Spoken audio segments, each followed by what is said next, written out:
افغان 11 لوبډلې په تمریناتي لوبه کې د ډهلي لوبډلې ته د 80 منډو په توپیر ماته ورکړه.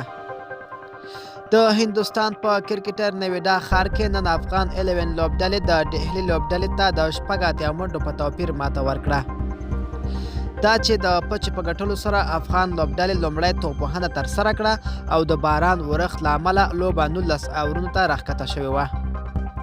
افغان لوبډلې په ترڅ کې سیالي لوبډلې ته 201 منډو هدف وټاکه چې د توپ وهونکو له منځه یې رحمان الله ګربز 40 نجیب الله زدران او اصغر افغان هر یو 80 او کریم جنت 22 منډې وکړې.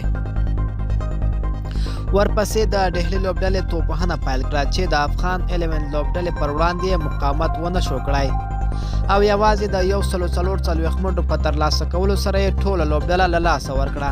په داسې حال کې چې د افغان توپ اچوونکو له منځه مجیب الرحمن 3، کریم جنت او ګلبدین نایب 2، شاپور زدران او راشد خان یوه ویکټه ترلاسه کړه او د خپل لوبډلې په نوم یې بریا ولیکله. د یادولو ده چې افغان لوبډله د آیرلند لوبډلې پر وړاندې د 23 اوریزو نړیوالو لوبو په مخه هندوستان ته تللې چې د دواړو ترمنځ به لومړۍ لوبه د مارچ میاشتې په 4 نیټه ترسره شي. ملګرو، دا اوس زموږ تازه راپور. د لا خپلو ویډیوګانو لپاره زموږ افغان ټي وي چینل سره سبسکرایب کړئ.